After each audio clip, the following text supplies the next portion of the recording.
합석하시겠습니다.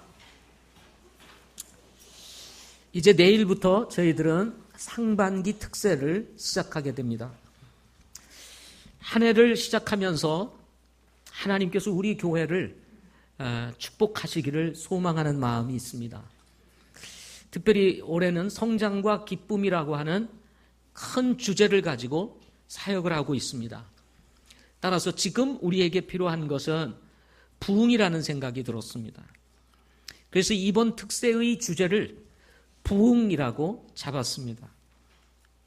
따라서 오늘 저는 특세를 앞에 두고 부흥을 위하여 기도하기 전에 우리 성도들의 마음에 이 특세에 대한 또 부흥에 대한 영적인 갈망을 좀 가졌으면 좋겠다는 심정으로 오늘 이 말씀을 준비했습니다. 부흥을 경험하기 위하여 정말 우리에게 주시는 하나님의 음성, 오늘 말씀을 통해서 들을 수 있기를 바랍니다. 오늘 말씀은 대언자 사무엘이 이스라엘을 다스리기 시작할 무렵 이스라엘과 블레셋과의 전투가 벌어지게 되는데, 이 전투에서 그만 하나님의 언약궤를 빼앗기게 되는 것을 배경으로 해서 주신 말씀이라고 할 수가 있습니다. 당시 이스라엘은 사무엘이 대언자가 되기는 하였지만 여전히 엘리 제사장과 그리고 엘리 제사장의 두 아들인 홈니와 비느하스가 아주 망나니 짓을 하면서 하나님을 멸시하는 일들을 하고 있었습니다. 제물을 하나님 앞에 제사를 드리는데 그 제물을 가져다가 먹지를 않나, 또 하나님을 위해서 예비해 놓은 삶지 않은 생고기들도 막 새꾹창이로 가져다가 자기 마음대로 먹어치우는 이런 일들을 하고 있었습니다. 이것이야말로 하나님을 아주 멸시하는 행위였고, 하나님 보실 때는 그야말로 범죄 중에 범죄였다고 할 수가 있습니다. 그럼에도 불구하고 당시에 아버지 제사장도 있었고 또 다른 제사장도 있었고 장로들도 있었고 나름대로 정말 종교적 지도자들이 있었음에도 불구하고 이 홈니와 비느하스의 이 죄를 가로막지는 못했습니다. 당시 이런 상황 속에서 이스라엘과 블레셋이 전쟁이 일어나게 된 것입니다. 1차 전쟁, 2차 전쟁에서 그만 이스라엘은 이 블레셋과의 싸움에서 대패를 하게 됩니다. 1차 전쟁에서는 4,000명이 사망을 하게 되고 2차 전쟁에서는 보병 3만 명이 전사를 하게 됩니다. 여기에 하나님의 언약궤 실로에서 가져다가 앞세우고 전투에 나갔다가 그만 하나님의 언약궤마저 빼앗기고 말았습니다. 이스라엘에게 있어서 가장 중심이 무엇입니까? 하나님의 언약궤 아닙니까? 하나님의 임재하심과 그리고 하나님 자신을 상징해 주는 이 언약궤를 빼앗겼다는 것은, 이것은 이스라엘 백성들에게는 충격적인 일이었습니다. 그러나 하나님은 이스라엘의 범죄를 두고 이것을 해결하지 않은 채 싸움에 나갔다가 하나님이 도와주시겠지, 하나님이 지켜주시겠지, 하나님이 이기게 하시겠지 라고 하는 이런 막연한 확신을 가지고 나갔다가 그만 하나님의 언약궤까지 빼앗겨버리는 수모를 겪게 되는 것입니다. 하나님의 특별한 역사 속에서 결국은 하나님의 언약궤는 이스라엘로 돌아오게 됩니다. 이스라엘에게 돌아오지만은 그 언약궤가 돌아오는 과정 속에서 블레셋을 종기로 치고 베세메스 사람들이 5만 7천 명이 사망을 하고 하는 가운데에서 두려움이, 이스라엘 백성들에게도 두려움이 컸던지 이 돌아온 언약궤를 실로에다 두지 아니하고 기럇 여아림에 살고 있는 아비나답이라고 하는 사람의 집에 이 언약궤를 두고 아비나답의 아들인 엘르아사를 통해서 이 언약궤를 지키게 합니다. 이렇게 언약궤가 아비나답의 집에 들어간 지 세월이 얼마나 흘렀냐면 20년의 세월이 흘렀다고 본문에서 말씀해 주고 있습니다.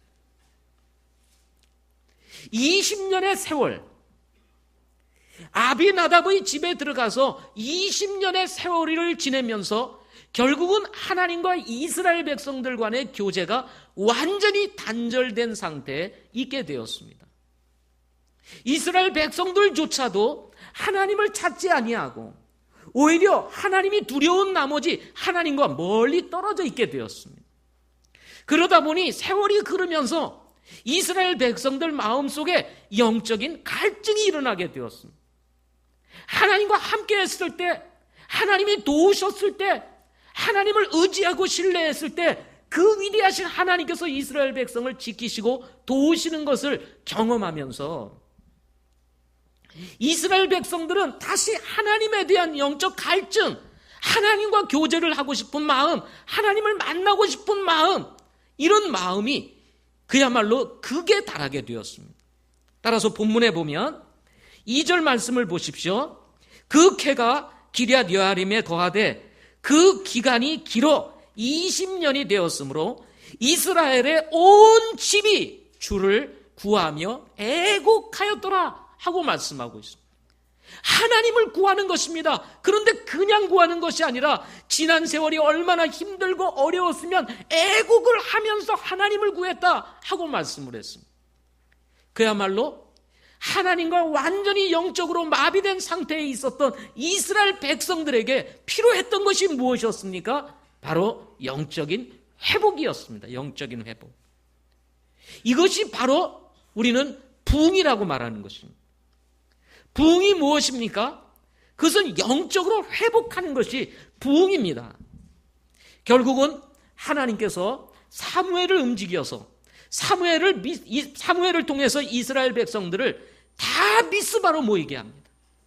미스바라고 하는 지역에 모여서 내가 너희들을 위하여 기도하리라 하고 사무엘이 하나님 앞에 나아가 이 이스라엘 백성들을 위하여 기도하고 이스라엘 백성들은 자신들의 죄를 자복하며 하나님 앞에 나아갔을 때 하나님께서 그동안 정신적 노예로 블레셋의 정신적 노예로 살았던 이스라엘 백성들을 블레셋으로부터 건져내시고 블레셋과의 싸움에서 큰 승리를 거두게 하시는 이야기가 본문에 기록되어 있습니다.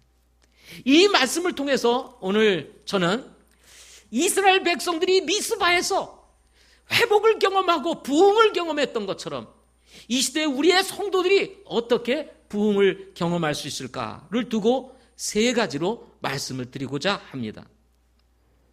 우리 그리스도인들은 이스라엘 백성들처럼 하나님을 섬기는 삶의 모습을 가지고 살아가고 있습니다. 모든 형식 그리고 모든 삶의 틀을 보게 되면 하나님이라고 하는 분을 중심으로 해서 틀을 가지고 살아갑니다. 예배도 드리고 모임도 갖고 그리고 하나님도 찾고 나름 신앙이라고 하는 울타리 속에서 살아가고 있습니다. 그렇지만 이스라엘 백성들처럼 해결되지 아니한 죄들이 우리의 삶에 깊숙이 박혀 있음으로 인해서 방치되고 있는 죄악들이 우리의 삶 속에 들어 있음으로 인해서 우리 안에서 일어나는 우리의 삶 속에서 일어나는 영적 전쟁에서 우리는 패하며 살아가고 있는지도 모릅니다. 우리의 삶의 중심이 되어야 할 하나님, 우리의 삶을 인도하시고 우리를 도우시며 지키시고 인도하실 하나님이 우리의 삶에서 떠나서 사실은 우리의 마음 중심에는 육신적이고 아니면 세속적이고 아니면 어떤 죄악이 우리의 마음을 싹 사로잡고 있음으로 인해서 결국 싸움에 승리하지 못하는 삶을 살고 있는지도 모른다는 것입니다. 많은 분들은 이것이 그리스도인의 삶이겠지. 어쩔 수 없는 삶의 현장 앞에서 넘어지고 있는 자신의 모습을 보면서 이것이 신앙생활이겠지 라고 생각을 하면서 지내온 세월이 20년이 되었는지도 모릅니다. 세월이 흐르면서 나름대로 이렇게 신앙생활을 하면 안 되는데, 신앙생활은 이런 것은 아닌데 뭔가 막연하게 다가오는 영적인 갈증이 우리 마음 깊은 곳에서 일어나고 있는지도 모릅니다.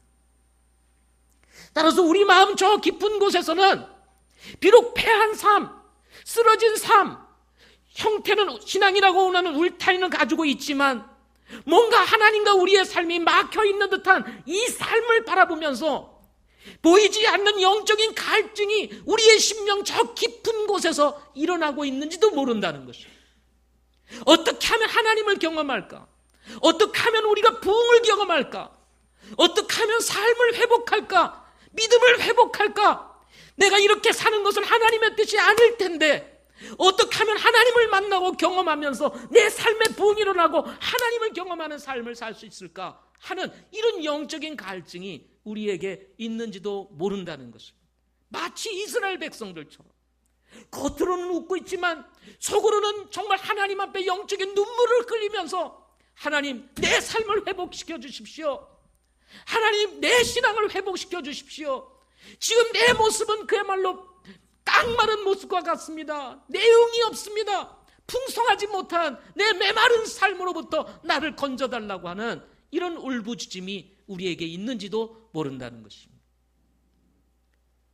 혹시나 이스라엘 백성들처럼 지난 20년 동안 하나님과의 교제가 단절되고 신학이라고 하는 울타리 속에는 있지만 하나님과 멀어진 이스라엘 백성들이 주를 찾으며 애곡하며 주를 만나기를 소망했던 것처럼 혹시 그런 분들이 계시면 오늘 말씀을 통해서 부흥을 그리고 여러분의 신앙을 회복할 수 있는 기회가 될 수 있기를 바랍니다. 부흥을 경험하려면 어떻게 해야 될까요? 첫째로 하나님께 구별되기를 선택해야 한다 하는 것입니다. 3절, 4절 말씀을 보겠습니다. 같이 읽어보겠습니다. 시작. 이스라엘의 온 집에게 말하여 이르되 너희가 마음을 다해 주께 돌아오려거든 이방 신들과 아스다롯을 너희 가운데서 제거하고 너희 마음을 예비하여 주께로 향하게 하며 그분만 섬기라. 그분께서 너희를 블레셋 사람들의 손에서 건져내시리라.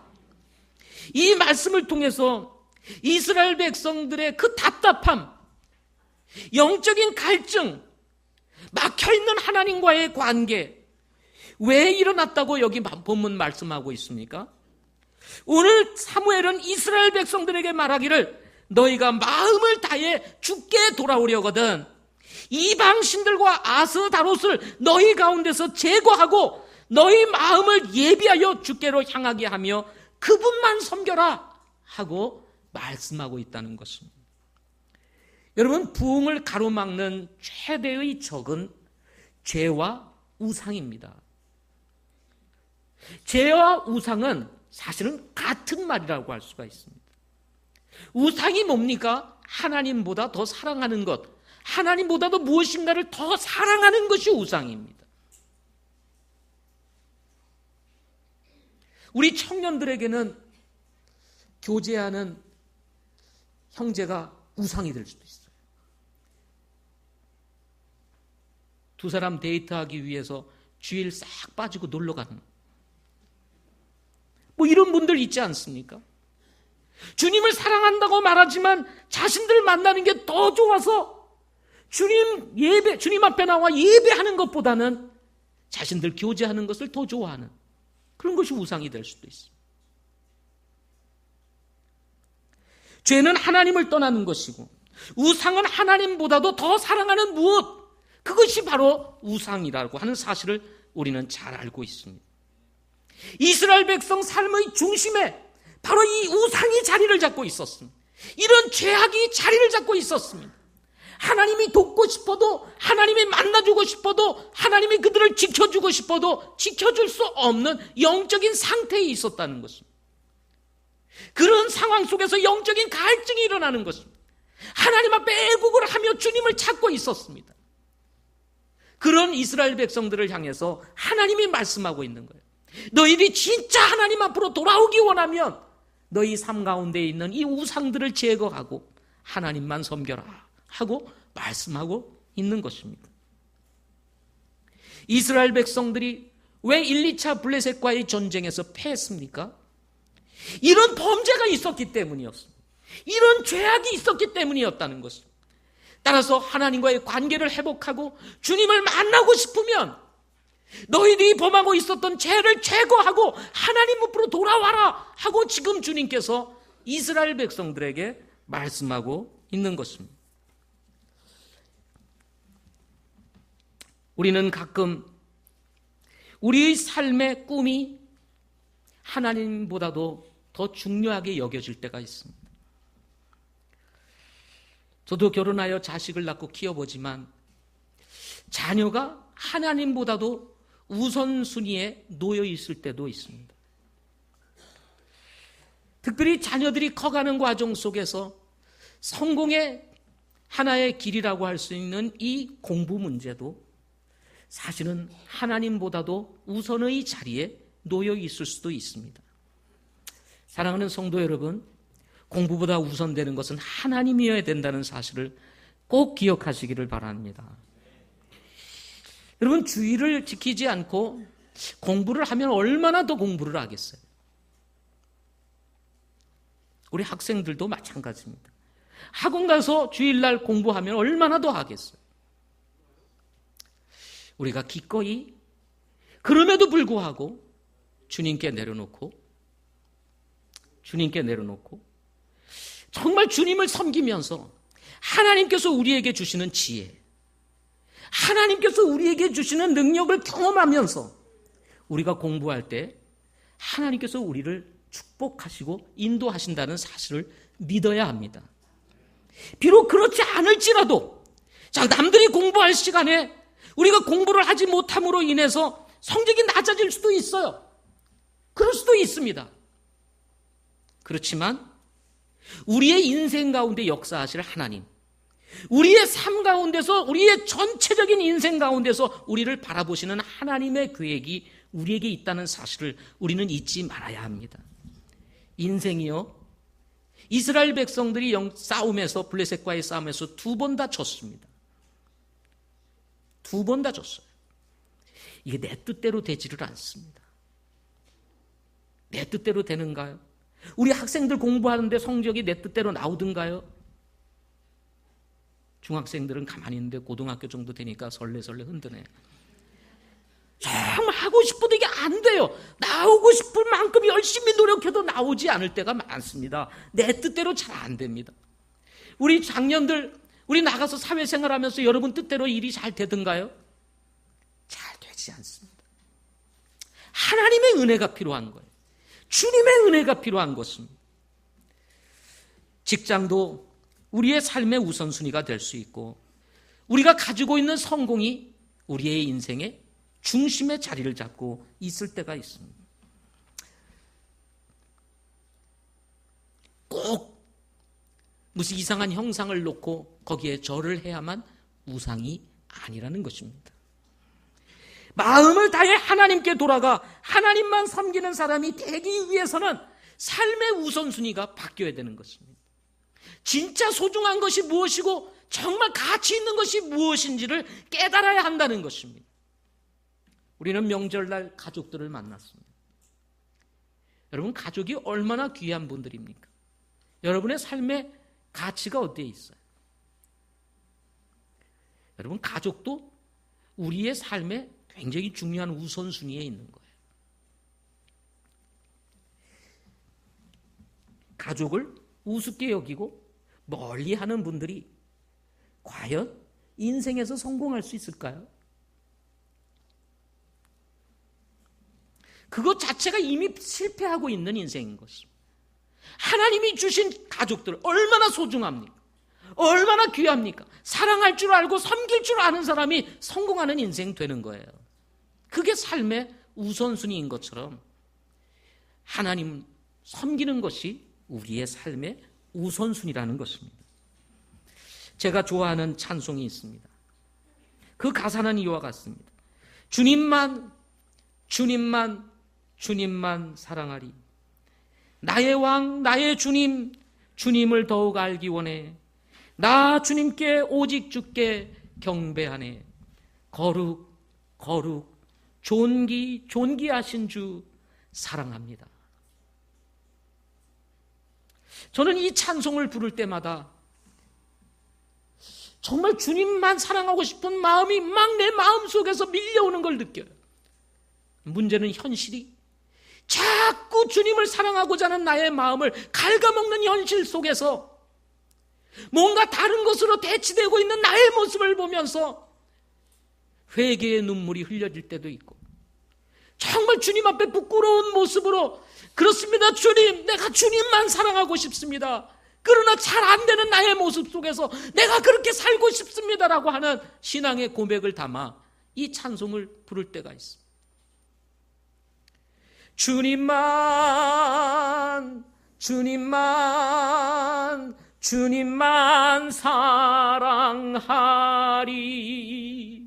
나의 왕, 나의 주님, 주님을 더욱 알기 원해. 나 주님께, 오직 주께 경배하네. 거룩, 거룩, 존귀하신 주 사랑합니다.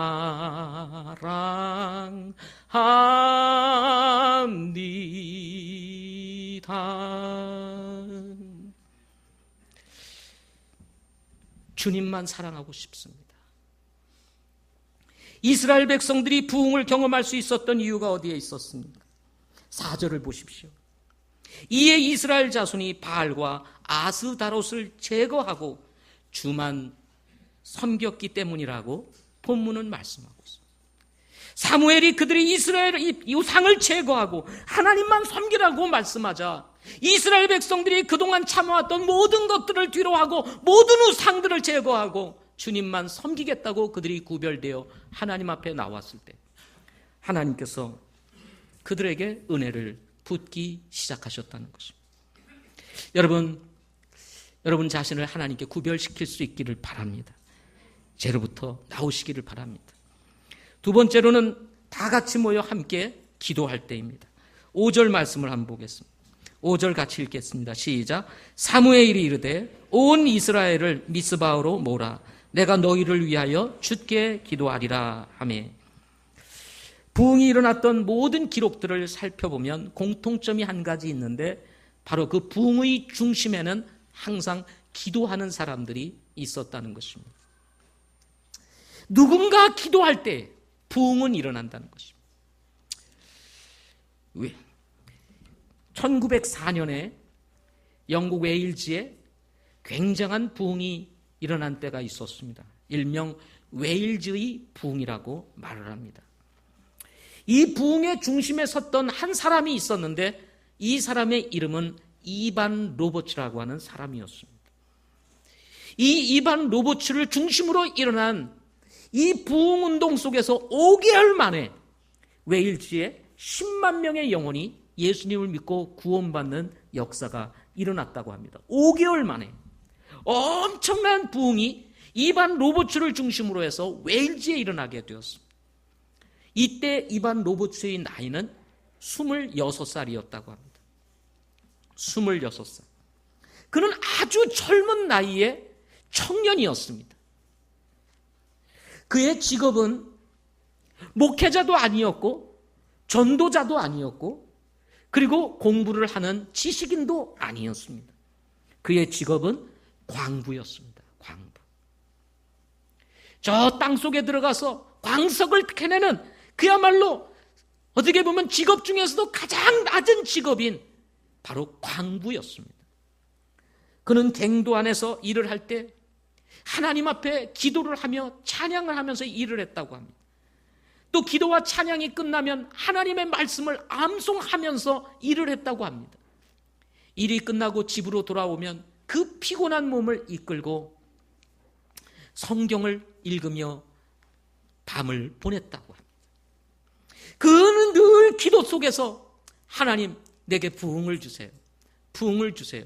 하며 기도를 했다고 합니다. 1904년 10월 28일 목요일 어느 기도회에 참석한 이반 로버츠는 아침 7시경에 기도를 몇 시에 모여서 했는지 모르지만은 그 기도회가 계속 이어져 가는 가운데 아침 7시까지 기도가 이어지게 된 것입니다. 이 7시경에 이반 로봇은 하나님 앞에 이렇게 기도를 했다고 합니다. 주여 저를 굴복시켜 주옵소서. 주여 저를 굴복시켜 주시옵소서. 그때 성령께서 이반에게 이런 말씀을 주셨다고 합니다. 내게 필요한 것이 바로 그것이다. 이반아, 바로 네게 필요한 것은 바로 그거야. 이 음성을 들은 이반은 성령에게 이렇게 대답을 했다고 합니다. 주여, 그렇습니다. 저를 굴복시켜 주세요. 주여, 그렇습니다. 저를 굴복시켜 주세요. 그때 성령께서 이반 로봇 가운데 임함으로 그야말로 말할 수 없는 내적 변화들이 일어나게 되었다고 합니다. 그 일어났던 내적 변화, 당시에 일어났던 자신에게 일어났던 내적 변화를 그는 이렇게 기록하고 있습니다. 나는 어떤 살아있는 힘이 내 가슴 속으로 들어오는 것을 느꼈다. 이것은 자꾸만 더해갔는데 나는 터질 지경에까지 이르게 되었다. 눈물과 땀이 하염없이 흘러내렸고 가슴이 끓어 있었는데 피가 솟구쳐 나오는 듯했다. 내가 굴복된 후에 평강의 물결이 물밀듯 왔으며 심판날에 멸망당할 영혼들에 대한 연민에 휩싸여 눈물을 흘렸다. 무언가 말할 수 없는 힘이 자신을 사로잡으며 정말 자신의 가슴이 끓어오는 듯한 벅찬 감격과 함께 하염없이 눈물이 막 쏟아져 나왔다고 그는 얘기를 합니다. 그러다가 굴복된 후 조용히 평강이 자기의 마음 가운데 흐르게 되었고 심판날에 멸망당할 영혼들에 대한 연민의 정이 갑자기 솟아오르면서 하염없이 눈물을 흘려 그는 결국 나가서 말씀을 전교하기 시작했고 그 말씀을 증거하는 그 이반 로봇의 목소리를 통해서 당시 웰즈에 5개월 만에 10만 명이 주님께로 돌아오는 놀라운 부흥이 일어났다고 하는 것입니다.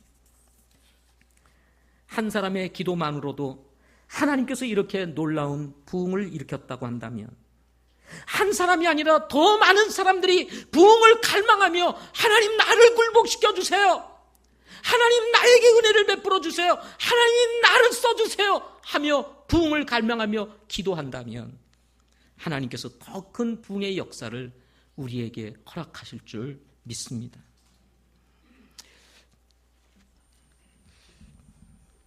무디의 부흥, 찰스 피니의 부흥, 평양에 일어났던 부흥, 느헤미야의 부흥, 예루살렘의 부흥, 바로 그 부흥에는 항상 기도가 있었습니다.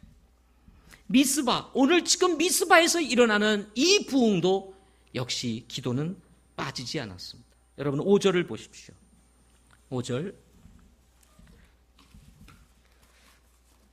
같이 읽겠습니다. 시작. 온 이스라엘을 미스바로 모으라. 내가 너희를 위하여 주께 기도하리라. 답답한 심정을 가지고 있었던 이스라엘 백성들, 죄로 말미암아 하나님과의 관계가 무너져 있었던 이스라엘 백성들, 그 이스라엘 백성들을 끌어안고 사무엘이 하나님 앞에 나아가 내가 너희들을 위하여 기도하리라. 사무엘은 이스라엘 백성들을 끌어안고 하나님 앞에 나아가 기도합니다.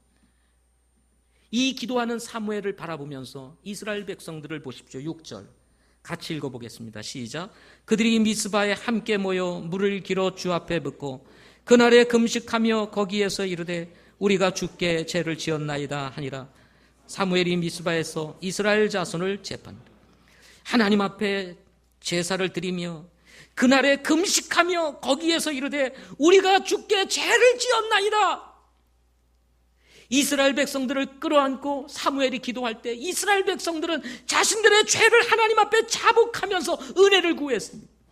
하나님, 우리가 잘못했습니다. 우리가 죄를 범했습니다. 하나님 앞에 우리가 불법을 행했습니다. 우리를 용서해 주시고 긍휼을 베풀어 주세요. 은혜를 베풀어 주세요. 여러분, 회복은 이때 일어나는 것입니다. 회복은 이때 일어나는 것입니다. 우리의 죄를 자복하고 하나님 앞에 은혜를 구하기 시작할 때, 우리의 연약함을 주님 앞에 인정하고 주님 앞에 나아가 주님의 은혜를 구하기 시작할 때, 주님의 긍휼을 구하기 시작할 때, 주님의 도우심을 구하기 시작할 때, 여러분, 부흥은 우리 안에서 일어나게 되는 것입니다. 다윗은 시편 34편 18절에서 주께서 상한 마음을 가진 자들에게 가까이 계시며 통회하는 영을 가진 자들을 구원하시는도다 하고 말씀했습니다. 이스라엘 백성들이 가지고 있었던 그 상한 마음, 그 정말 상한 심령, 주님 앞에 나가 애곡을 하며 주님을 찾았던 그 이스라엘 백성들의 마음을 하나님이 기억하시고 그들의 기도를 들으셨던 것입니다. 시편 37편 40절에서도 다윗은 말하기를 주께서 그들을 도우시며 그들을 건지시리니 그들이 그분을 신뢰함으로 그분께서 그들을 사악한 자들에게서 건지시고 구원하시리라 하고 말씀드렸습니다. 악한 자들이 그야말로 블레셋 사람들이 이스라엘을 그야말로 다스리고 정신적 노예가 되어서 꼼짝하지 못하고 있는 이 이스라엘 백성들을 결국 하나님께서 건져내시는 이야기가 바로 8절 이후에 나옵니다. 이스라엘 백성들이 죄를 자복하고 하나님 앞에 은혜를 구하고 나아가 기도하자 하나님께서 이스라엘 백성들을 축복하시는 거예요. 블레셋 사람들이 쳐들어옵니다. 그렇지만 하나님께서 이스라엘 백성들에게 말씀하시기를 두려워하지 말라는 거예요.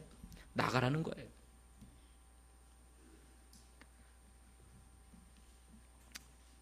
이스라엘 백성 손 한 번 까딱하지 아니야.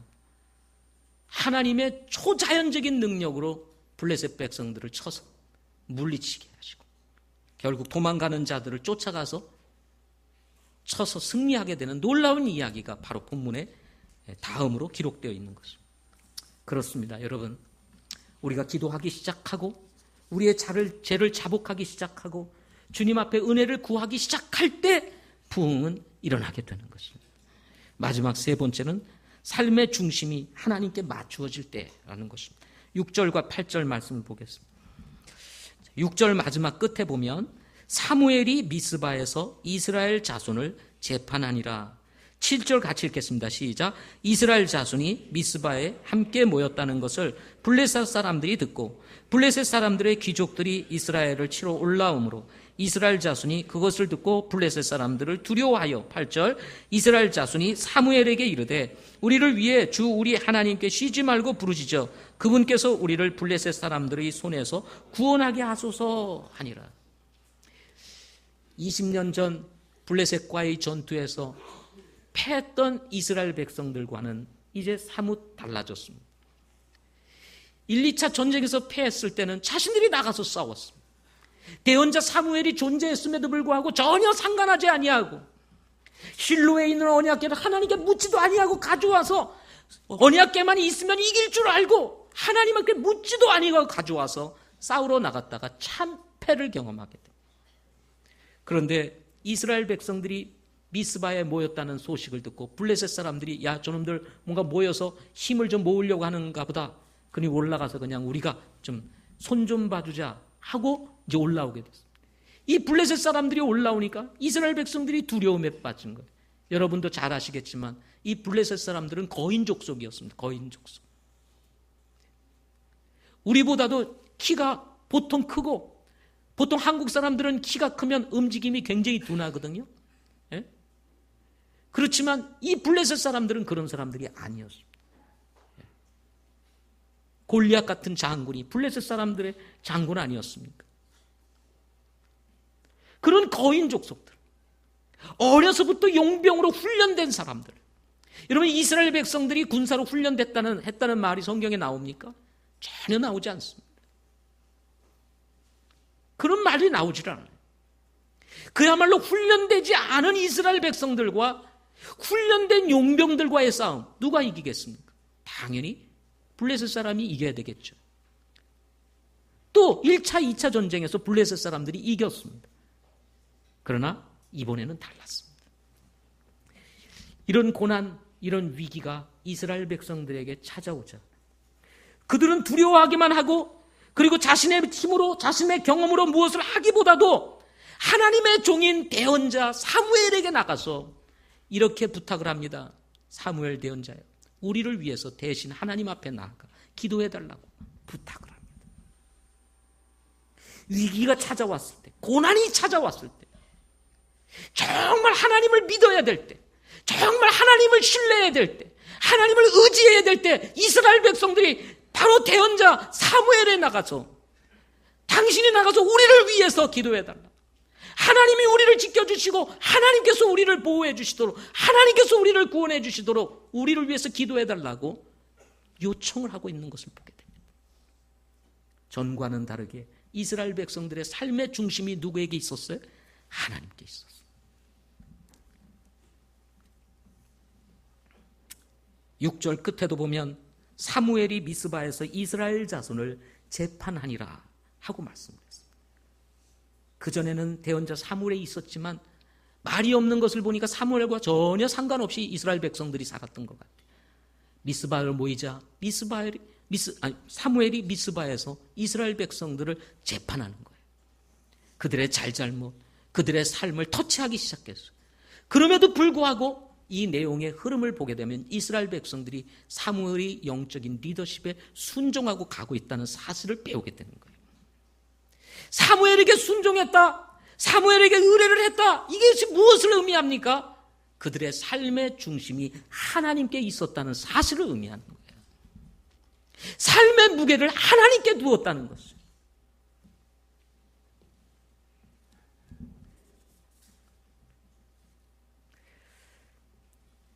지난 20년간의 참 어둡고 캄캄한 영적인 상태에서 그들이 배운 영적인 진리였습니다. 여러분, 전쟁은 하나님께 속한 것입니다.